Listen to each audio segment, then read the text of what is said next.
오늘 우리에게 주시는 하나님의 말씀은 마가복음 6장 1절에서 6절의 말씀입니다. 예수께서 거기를 떠나사 고향으로 가시니 제자들도 따르니라.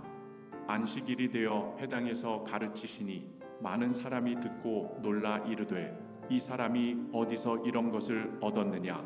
이 사람이 받은 지혜와 그 손으로 이루어지는 이런 권능이 어찌 됨이냐?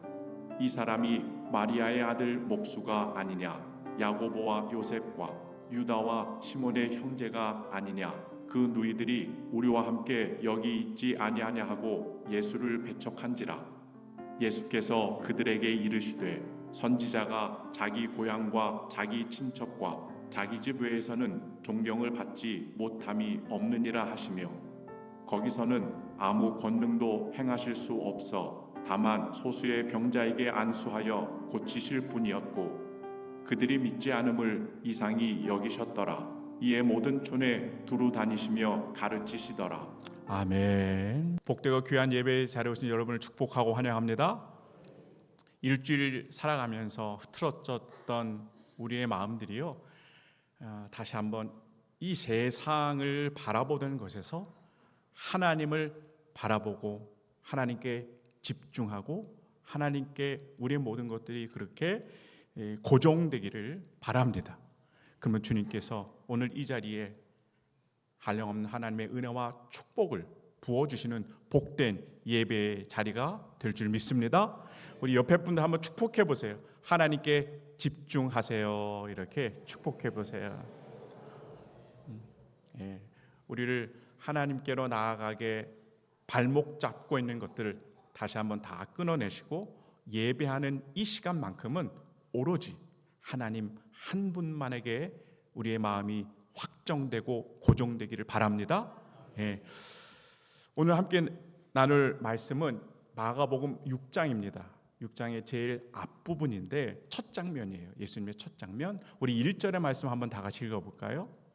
1절입니다. 예수께서 거기를 떠나사 고향으로 가시니 제자들도 따르니라. 아멘. 예수님께서 제자들과 함께 지금 어디를 향하여 가십니까? 고향으로, 나사렛으로 가시는 거예요. 예수님의 이 발자취를 우리가 조금 더 자세하게 잘 이해하기 위해서는요, 조금 설명이 필요합니다. 그래서 설명을 먼저 드리도록 할게요. 예수님의 사실 이 고향을 향한 발걸음은 첫 번째가 아닙니다. 몇 번째일까요? 두 번째 방문이세요. 그리고 지금 예수님의 가는 이 발걸음은 해피하지 않아요. 즐겁지 않습니다. 그 내용이 이제 누가복음 4장에 기록이 되어 있어요. 누가복음 4장에 첫 번째 예수님께서 고향에 방문한 기록이 쫙 나와 있는데 요약을 하면 이렇습니다. 예수님께서 이제 30세 되셨을 때에 공생애가 시작되잖아요. 그래서 세례 요한에게 세례를 받으십니다. 광야에서도 시험으로 말씀으로 다 이기세요. 그 다음에 찾아갔던 장소가 예수님의 고향인 나사렛이에요. 자, 찾아갔습니다. 안식일이 됐어요. 그래서 예수님께서 회당 안에 들어가셨어요. 그리고 회당 안에 모인 많은 무리들에게 성경책을 읽어주신. 근데 이때 어디를 읽어주시느냐? 이사야서 61장 1절에서 2절의 말씀을 사람들에게 다 읽어주시는 거예요. 여러분 이 대목을 한번 우리 다 같이 한번 읽어보기를 원합니다. 누가복음 4장 18절에서 19절의 말씀이에요. 첫 번째 예수님께서 고향에 방문하시고 읽어준 말씀이에요. 시작. 주의 성령이 내게 임하셨으니 이는 가난한 자에게 복음을 전하게 하시려고 내게 기름을 부으시고 나를 보내사 포로된 자에게 자유를, 눈먼 자에게 다시 보게 함을 전파하며 눌린 자를 자유롭게 하고 주의 은혜의 해를 전파하게 하려 하심이라 하였더라. 아멘. 이 말씀을 하시는 거예요. 자, 이 말씀은요 이사야서의 말씀인 거예요. 예수님이 태어나시기 이전에 약 700년 전에 이사야 선지자가 활동을 합니다. 그런데 이사야 선지자가 예언을 해요. 앞으로 메시아가 이 땅에 오실 텐데 그분이 오셔서 하는 일이 바로 이러한 일이다 라고 하는 것을 이사야서 61장 1절에서 2절, 우리가 지금 읽은 똑같은 본문인데 이와 같은 일을 하실 것이다 이렇게 이야기해요. 근데 예수님께서 첫 번째 고향 방문을 하시고 그 회당에서 이 말씀을 읽으시면서 동시에 뭐라고 하시느냐, 이 글이 너희 귀에 오늘 응하였느니라. 할렐루야. 이 말씀은 무슨 말씀이냐면요, 당신들이 그렇게 기다리고 기다렸던 이사야 선지자가 그렇게 예언했던 그 메시아가 누구다? 바로 나야 라고 하는 첫 번째의 선언을 이 회당 안에서 해야 합니다. 그럼 여러분, 회당 안에 이 많은 사람들이 예수님의 이 메시아 되심을 인정할까요? 안 하는 거예요. 왜요? 예수님에 대해서 너무 잘 알거든요. 예수님이 어디 집에서 태어났는지, 또 부모가 누군지, 갓난 아기 때부터 성장하기까지 다 지켜본 마을, 고향의 사람들이. 근데 갑자기 어느 날 예수님께서 장성에서 나타나시더니 내가 하나님의 아들이다, 내가 메시아다 이러는 거예요. 동네 사람들이 절대 인정을 못하죠. 자, 그러니까 예수님께서 절대로 물러서지 않는 거예요. 그리고 더 한 발 나가세요. 뭐라고 하시느냐, 그러면 엘리야 시대에 이방 민족이죠, 시돈의 과부가 은혜를 받은 것처럼, 또 엘리사 시대에도 또 이방인이죠, 저 나아만 장군이 구원을 받은 것처럼 당신들이 나를 인정하지 않으니 이제는 이스라엘을 향한 그 은혜가 이스라엘 밖으로 흘러갈 것입니다. 이렇게 얘기를 해요. 이건 여러분 화나는 이야기입니다. 지금 유대인 이스라엘인들에게 향한 하나님의 은혜가 자기들에게서 어디로 간다는 거예요? 밖으로 흘러간다는 거예요. 막 이 말을 듣는 회당 안에 있는 사람들이 예수님의 말씀으로 화가 나는 거예요. 그래서 회당 안에서 예수님을 쫓아버립니다. 쫓아낼 뿐만 아니라 예수님을 끌고 낭떠러지로 가서 밀쳐서 떨어뜨려 죽이려고 해요. 그래서 이것을 예수님께서 간신히 피해서 나아가는 이 장면이 보도가 되는데, 이때가 첫 번째 고향 방문에 이런 기록들이 있어요. 해피하지 않은 기억이에요. 예수님이 당신 자신이 메시아라고 밝히니까 오히려 박해를 받는 그러한 사건이 기록이 돼요. 자, 그리고 나서 한 1년여쯤 돼서 예수님께서 이번에는 오늘 본문이죠, 제자들과 함께 다시 두 번째로 나사렛의 고향을 방문하시는 거예요. 여러분 같으면 고향에 방문하겠습니까? 사람들이 자신을 죽이려고 했고 자신을 거절했던 그 장소인데 그 장소에 다시 가겠습니까? 아마도 나사렛을 향해서 쳐다보지도 않았을 거예요. 근데 예수님은요, 제자들과 함께 다시 그곳으로 가요. 여기에는 특별한 예수님의 목적이 있는 발걸음이에요. 어떤 목적이 있느냐? 이제 예수님께서 오늘 본문 이후에 다음에 예수님께서 제자들을 이 세상으로 파송을 하십니다.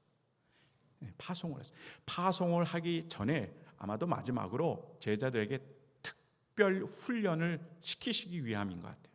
특별한 훈련. 이 특별한 훈련의 핵심은 바로 이겁니다. 우리 다 같이 한번 읽어보실까요? 세상에서 거절당하는 십자가. 시작. 그렇죠.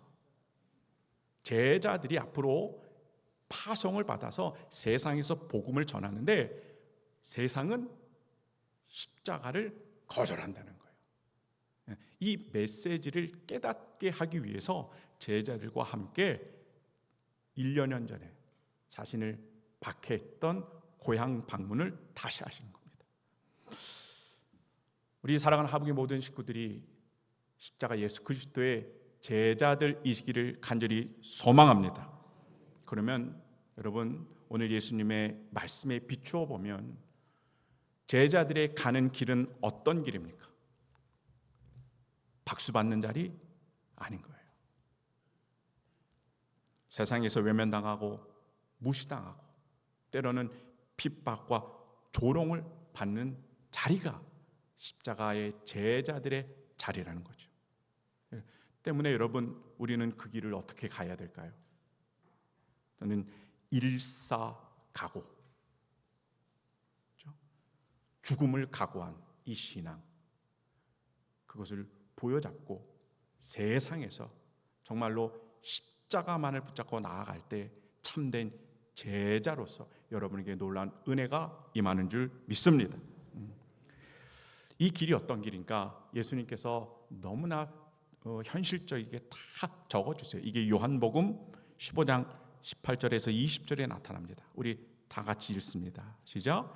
세상이 너희를 미워하면 너희보다 먼저 나를 미워한 줄을 알라. 내가 너희를 세상에서 택하였기 때문에 세상이 너희를 미워하느니라. 사람들이 나를 박해하였은즉 너희도 박해할 것이요. 이게 세상이 십자가를 거절하는 아주 구체적인 현실이 되는 사건입니다. 박해로 이어진다는 거죠. 여러분, 십자가의 길은 영광의 길인 줄 믿습니다. 그러나 또 다른 세상과의 어때요? 충돌이 날마다 끊이지 아니하는 이 길이 바로 십자가 복음의 길인 거예요. 우리가 늘 잘 알고 있습니다. 세상은 뭐라고 그래요?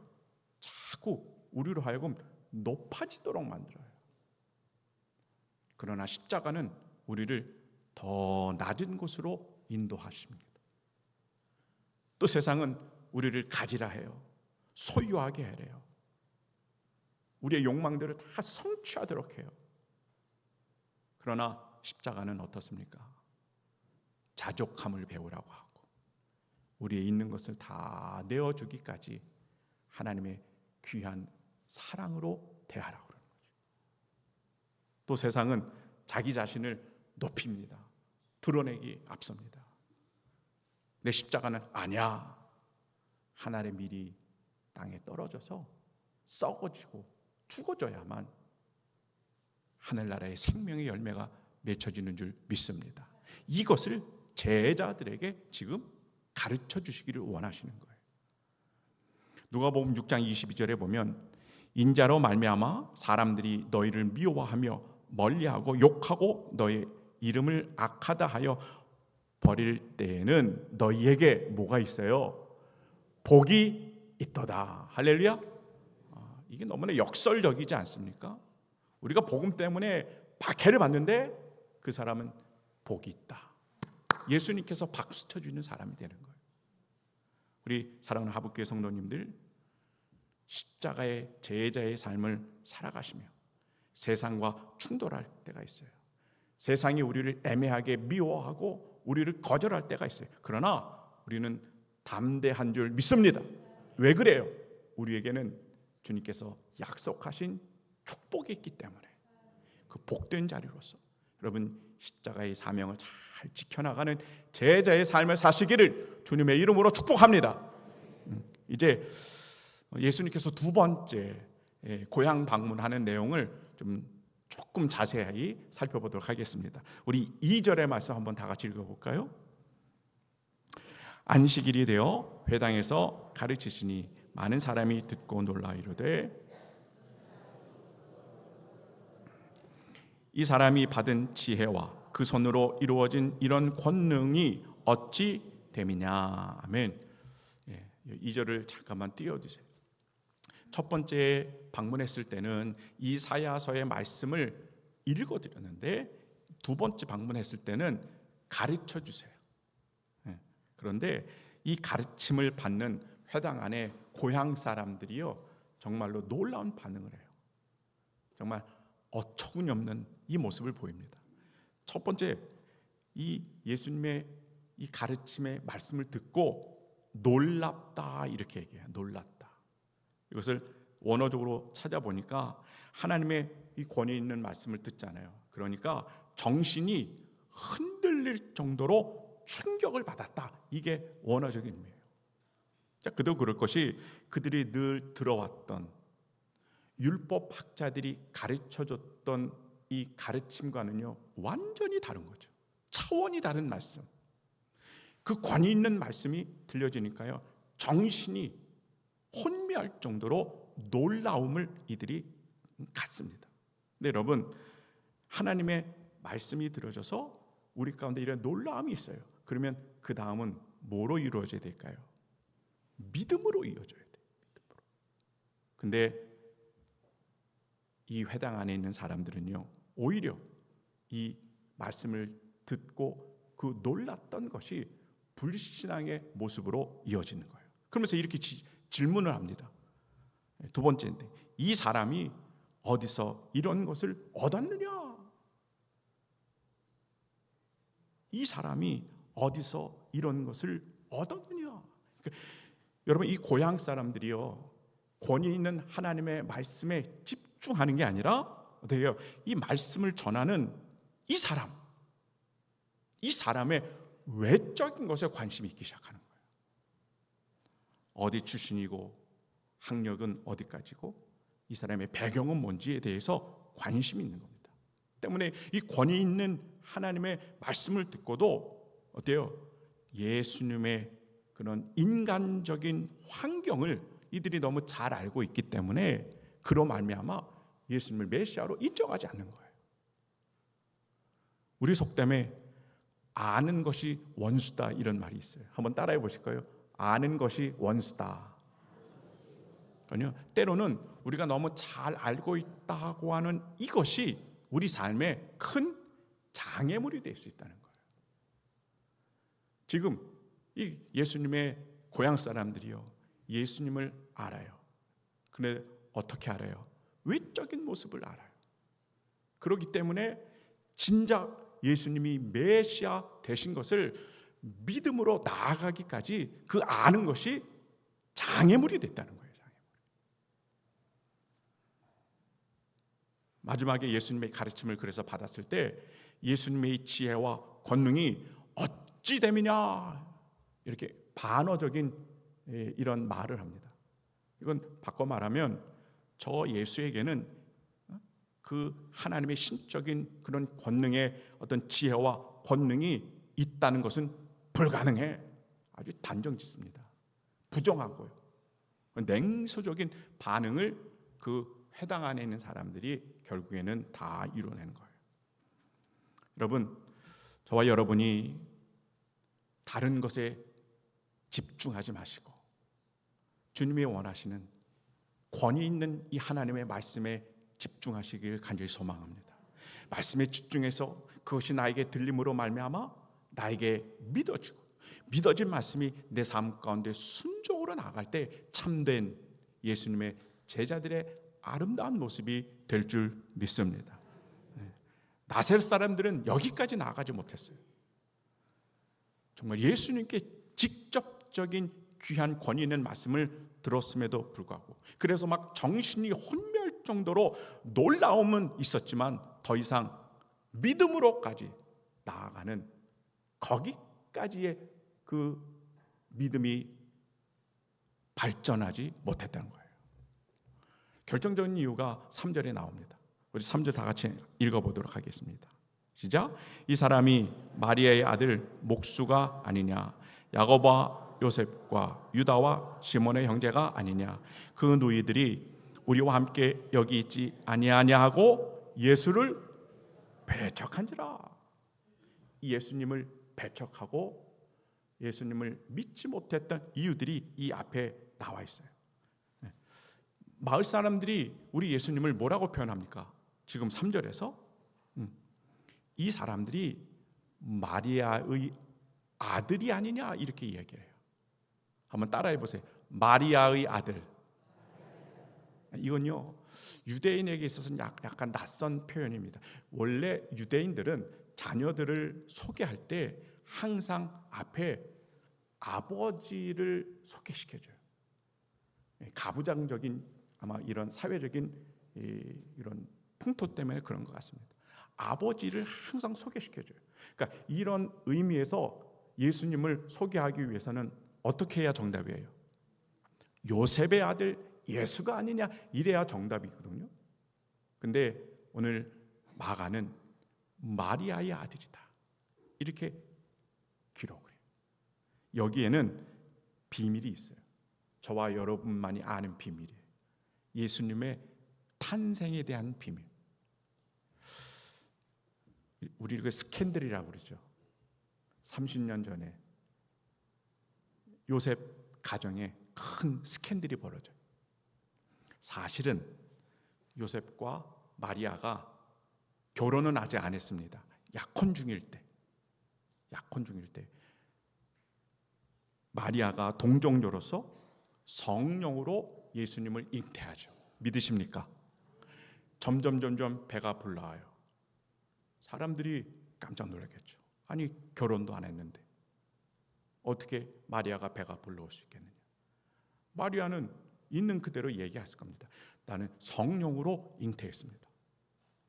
나사렛의 많은 사람들이 이 말을 쉽게 믿었을까요?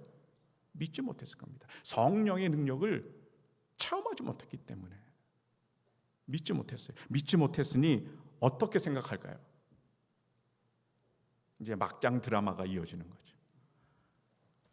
남의 남자를 통해 임신한 아이, 그곳으로 바라보기 시작하는 거예요. 근데 이것을 변명하느라고 성령으로 잉태했다. 누구도 받아들이지 않는 거예요. 남편이 요셉도 침묵하면서 이거를 덮고 갑니다.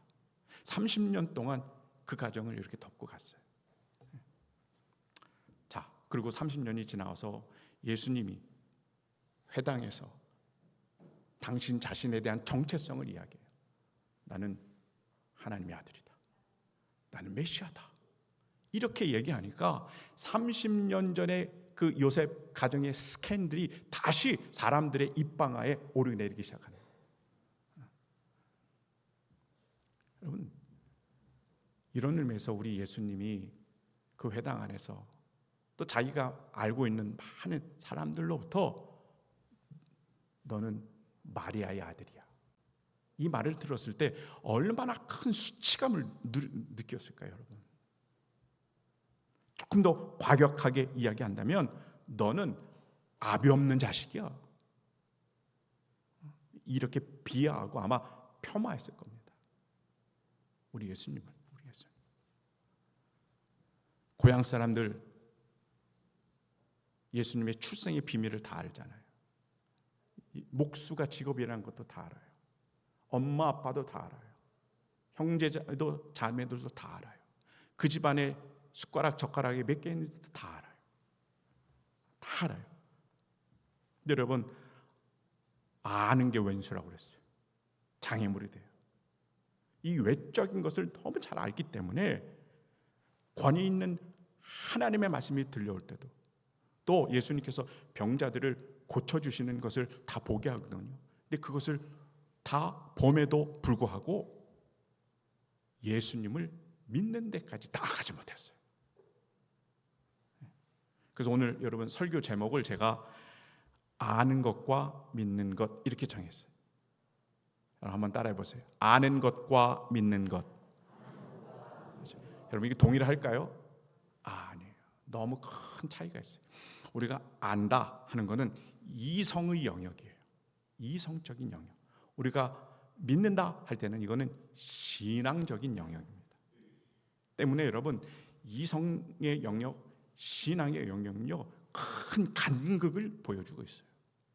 동일하지 않습니다. 여러분 오늘 이제 3절까지 제가 살펴봤는데 동네 사람들이 우리 예수님을 가리켜서 공통적으로 하는 말이 있어요. 무슨 말을 하느냐? 2절에 보니까 이 사람이 어디서 이런 것을 얻었느냐? 또 이 사람이 받은 지혜 이렇게 얘기하고 3절에서도 이 사람이 마리아의 아들 목수가 아니냐? 아니면 예수라고 그러면 어디가 좀 더 아픈가? 그죠? 왜 이 사람이 이렇게 그 고향 사람들이 이야기했을까? 그군요. 우리 예수님을 사람으로 잘한 거예요. 사람으로. 때문에 너무 큰 이 간극이 이성적으로 잘 알았던 예수님이 믿음으로까지 이어가기에는 거리가 너무 멀었던 거예요. 여러분, 지금도 마찬가지입니다. 제가 이제 성탄절 시즌이 되면 전도하라고 여러분에게 많은 또 기회를 드릴 겁니다. 근데 지금도 세상에서 이렇게 전도를 하다 보면 세상 사람들이 많이 이야기하죠. 눈에 보이지 않는 하나님을 어떻게 믿습니까? 나는 믿지 못합니다. 그런데 하나님이 눈에 보이고 또 성경에 기록된 말씀이 나에게 이해가 되면 그때서야 믿겠습니다. 이런 분들 계세요, 안 계세요? 계세요. 근데 우리가 성경을 보면 이게 머리로 이해가 됩니까? 말씀으로 온 우주 만물을 창조하셨어요. 출애굽할 때도 홍해 바다가 갈라지고 그것을 마른 땅처럼 이스라엘 백성들이 건넜단 말이에요. 예수님은 죽은 자도 살리시는 귀한 은혜가 있는 줄 믿습니다. 그 하나님을, 그 예수님의 능력을 사람의 이성으로 이해할 수 있겠다? 그러면 내가 예수님을 믿겠다? 여러분요, 절대 믿지 못합니다. 왜 그렇습니까? 우리의 하나님은 우리의 이성을 초월하시는 분인 줄 믿습니다. 우리의 이성 안에 갇혀 계시는 분이 절대 아니에요. 내가 이성으로 알아야만 믿겠다? 절대 아닌 거예요. 대표적인 주자가 아브라함이에요. 믿음의 조상 아브라함. 어느 날 하나님이 아브라함을 찾아오세요. 아브라함아, 아브라함아, 내 하나님, 내 아들, 내 사랑하는 독자 이삭을 어떻게 해라? 번제로 바쳐라. 청천벽력 같은 말씀을 명령으로 받습니다. 아브라함이 이해가 될까요? 아니, 하나님이 100세의 나에게 귀한 아들을 주셔서 이 이삭으로부터 하늘의 별, 바닷가의 모래처럼 많은 자손을 내고 하나님의 나라를 이루신다라고 약속하셨는데 이 아들을 바치라니요? 그럼 하나님의 약속은 어떻게 되는 겁니까? 그것도 내 정말 사랑하는 아들인데 번제로 바치니 목을 잘라서 죽이고 껍데기를 벗기고 각을 떠서 모든 것들을 다 불에 태워 드리는 이 번제로 드린다는 게 하나님 말이 됩니까? 더불어서 한 영혼을 온 천하보다 귀하게 여기는 분이 하나님이시라 하시는데 사람의 목숨을 제물로 드립니까? 인신제사. 저는 도저히 동의하거나 이해되지 않습니다. 이게 아마 보통 사람들의 생각일 겁니다. 저 같아도 그러지 않았을까 생각돼요. 근데 아브라함은 역시 믿음의 조상다워요. 하나님이 주시는 이 명령 앞에 이성의 영역으로 이것을 해석하지 않아요. 신앙의 영역으로 이 말씀을 바라봅니다. 그랬더니 어떻게 돼요? 아브라함이 그동안에 갖고 있었던 철학, 신념, 가치관 이런 것들의 한계를 뛰어넘어요. 그리고 하나님이 주신 이 말씀에 순종하게 된 겁니다. 할렐루야. 한번 다 같이 따라해 보세요. 믿음은 이성의 한계를 넘습니다. 할렐루야. 이게 축복의 기본인 거예요. 아브라함이 믿음으로 이성의 한계를 넘었을 때 복의 근원이 된 겁니다. 이 복의 근원이 되는 말씀이 창세기 22장 16절에서 18절입니다. 우리 다 함께 읽어봅니다. 시작. 내가 이같이 행하여 내 아들 내 독자도 아끼지 아니하였은즉 내가 내게 큰 복을 주고 내 씨가 크게 번성하여 하늘의 별과 같고 바닷가의 모래와 같게 하리니 내 씨로 말미암아 천하 만민이 복을 받으리니. 아멘. 100세 얻은 아들, 그 아들을 하나님께 바칠 수 있는 이 신앙은 어디서 난 겁니까? 이성의 영역에 갇혀 있는 신앙이 아니라 그것을 뛰어넘어서요, 믿음으로 말미암아 하나님이 주시는 이 말씀에 대해서 순종하니 하나님께서 결국에는 아브라함을 복의 근원으로 삼으신 줄 믿습니다. 그래서 믿음의 조상이에요. 저와 여러분이 아브라함의 후손으로 하나님이 약속하신 이 복의 반열에 이루는 여러분과 여러분의 가정 되길 주님의 이름으로 축복합니다. 저희가 신앙생활 하다 보면 많은 것을 안다고 생각하는 때가 많은 것 같아요. 많은 것을 안다. 근데 이 아는 것이 믿는 것이 되지 못할 때가 제법 있습니다. 하나님은 아는 것이 머리로만, 지식으로만 알고 있으면 뭐 그것도 아는 거니까요. 교양이 있는, 또는 뭐 하나님에 대해서, 성경에 대해서 지식이 있는 교인은 될 수 있어요. 교인은. 그러나 머리가 아니라 마음으로 하나님을 믿는 성도는 우리가 추구하는 진정한 주님의 제자가 되는 줄 믿습니다. 머리에서 가슴으로 이어지는 신앙. 여러분, 이성의 영역, 머리로만 안다고 하는 이 시각을 가지고 예수님을 보면 예수님의 본질적인 모습, 예수님의 이 신적인 십자가의 능력이 보일까요? 안 보일까요? 안 보입니다. 전혀 안 보입니다.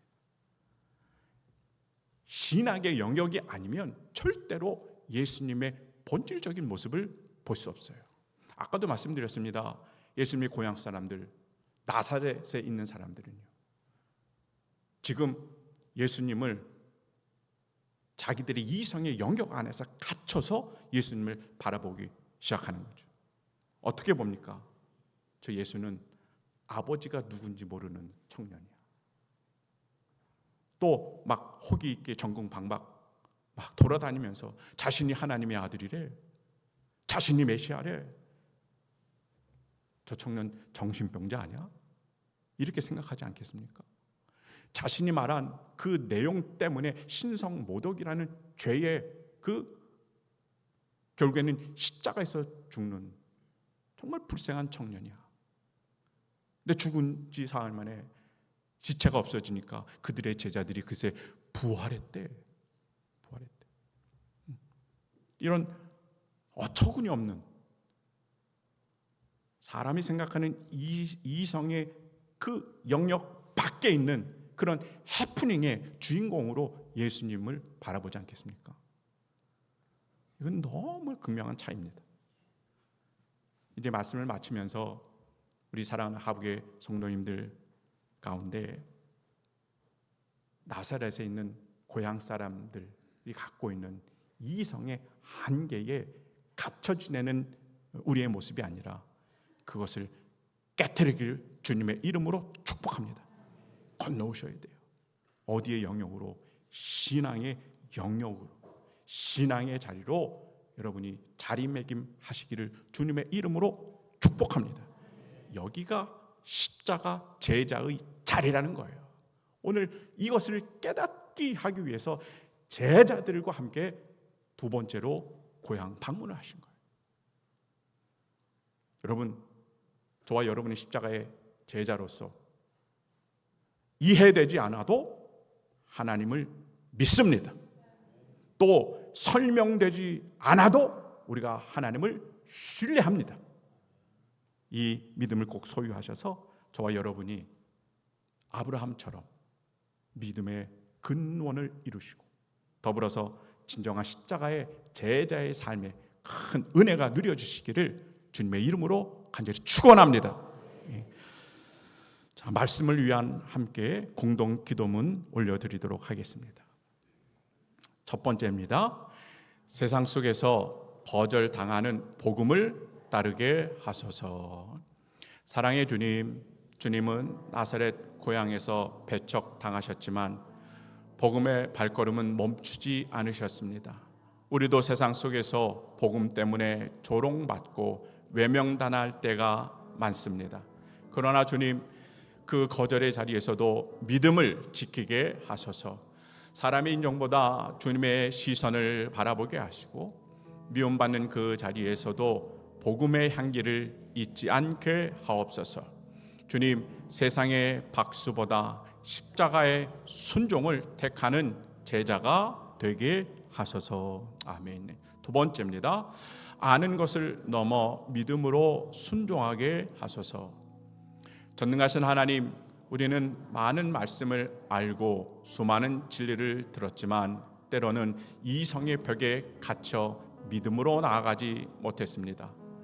나사렛 사람들처럼 주님을 아는 사람으로만 여기지 않게 하시고 하나님의 아들로 믿게 하소서.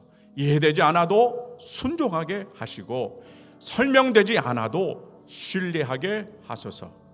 아브라함이 이성의 한계를 넘어 믿음으로 순종했을 때 복의 근원이 되었던 것처럼 우리도 믿음으로 살아 복의 통로가 되게 하소서. 세 번째입니다. 십자가 예수님의 제자로 살게 하소서. 주님, 십자가의 제자의 길은 박수받는 자리가 아니라 거절당하고 낮아지고 섬기는 길임을 고백합니다. 우리의 신앙이 교양이나 습관이 아니라 주님을 따르는 헌신이 되게 하옵소서. 세상이 외면해도 믿음으로 주님을 따르며 끝까지 복음의 길을 걷게 하옵소서. 예수님의 이름으로 기도합니다. 아멘. 우리의 말씀과 우리의 기도에 응답하신 하나님 앞에 박수로 영광 올려드립니다. 찬송가 461장 우리 찬양하며 준비한 예물도 하나님 앞에 봉헌하도록 하겠습니다.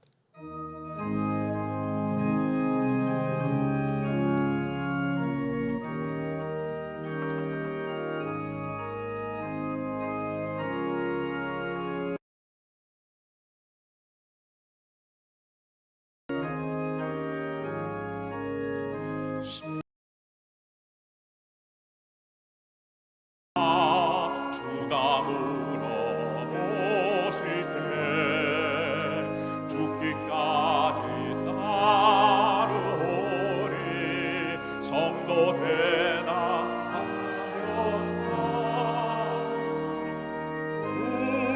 우리의 심령 주의 것이니 주님의 형상 만드소서. 주 인도 따라 살아갈 동안 사랑과 충성을 바치오리다. 너는 기억하고 있나 구원받은 강도를 그가 회개하였을 때 낙원허라 받았다. 우리의 심령 주의 것이니 주님의 형상 만드소서.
사랑하는 정말하신 하나님,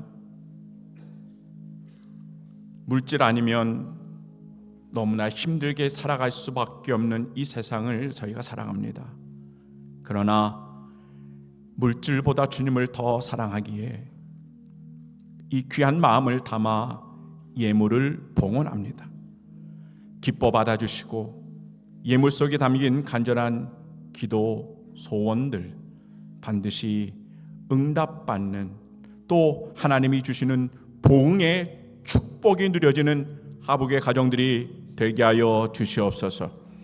우리 사랑하는 믿음의 귀한 가정들마다 주의 은혜의 장막이 되게 하여 주시옵시며, 십자가 그 주님이 주시는 평강이 날마다 누려지게 하여 주시고, 새벽 이슬 같은 축복 끊어지지 아니하게 하시며, 세상의 풍랑 속에서도 임재하시는 주님으로 인하여 흔들리지 아니하는 굳건한 믿음의 가정들이 다 되게 하여 주시옵소서.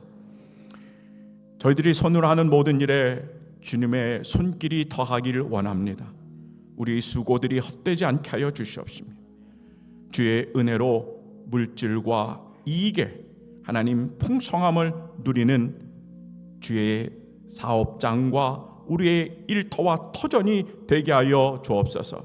시냇가에 심는 나무처럼 때를 따라 열매를 맺는 일터가 되게 하여 주시며, 세상 경쟁하고 염려하고 걱정하는 부정적인 생각은 예수의 이름으로 끊어지게 하여 주시옵시며, 오직 말씀과 기도 두 기둥으로 든든히 세워져가는 복된 하나님의 기업과 일터들이 되게 하여 주시옵소서.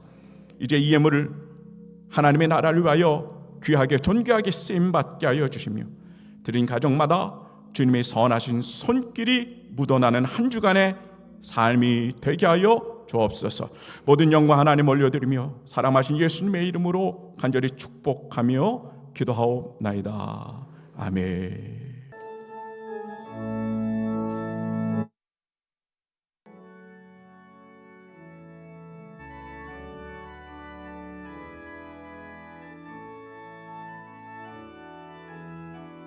마라나타 주 예수여 어서 오시옵소서. 땅의 모든 끝 모든 족속 주를 찬송하게 하소서. 마라나타 마라나타 주 예수여 어서 오시옵소서. 모든 열방이 주께 돌아와 춤추며 경배하게 하소서. 우리 주님 다시 오시기를 만들자. 십자가를 들고 땅 끝까지 우린 가리라. 우리 주님 하늘 영광 온 땅 덮을 때 우린 땅 끝에서 주를 맞으리. 두 손 들고 마라나타 아멘. 마라나타 아멘. 주 예수여 오시옵소서. 마라나타 마라나타 아멘. 주 예수여 오시옵소서.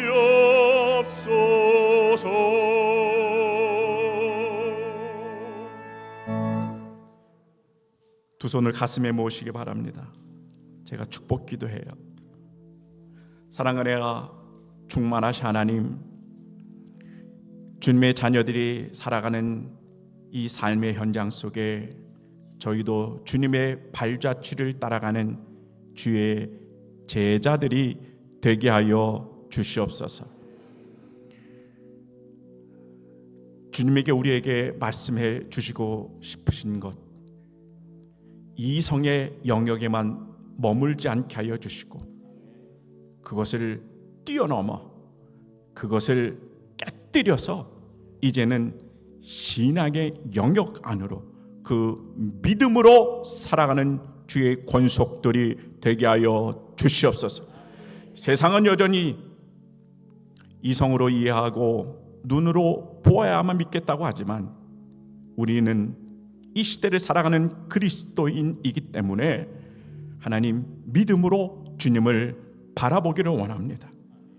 주님, 우리에게 이 신앙이 잘 장착되게 하여 주시옵소서.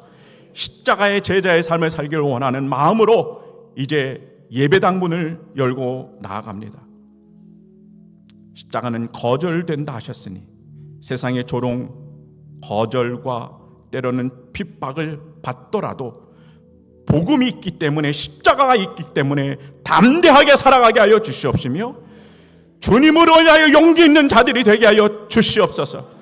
십자가 제자의 길이 세상의 박수의 길이 아니라 낮아지는 길임, 내 자신이 죽어가는 길임을 꼭 기억하게 하여 주셔서 하나님 그 여정 속에 하늘에 주시는 참된 복을 누리는 주의 자녀들이 되게 하여 주시옵소서. 우리가 주님 이해되지 않아도 믿겠습니다. 설명되지 않은 이 상황에도 주님을 신뢰합니다. 눈에 보이지 않지만 순종하며 나아가게 하여 주셔서 내 자신과 우리 가정 자녀 사업장이 복의 근원이 되어지는 놀란 은혜가 누려지는 한 주간이 되게 하여 주시옵소서. 이제는 우리를 주님의 참된 제자로 삼아주시기 원하는 예수 그리스도의 은혜와 우리의 믿음이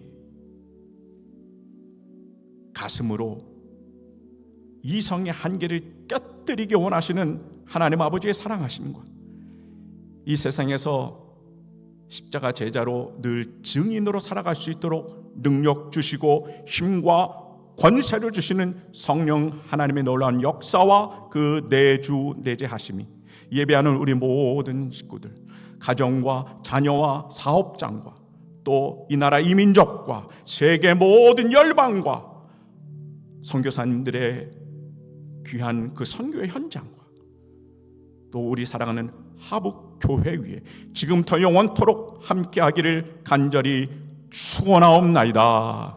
아멘.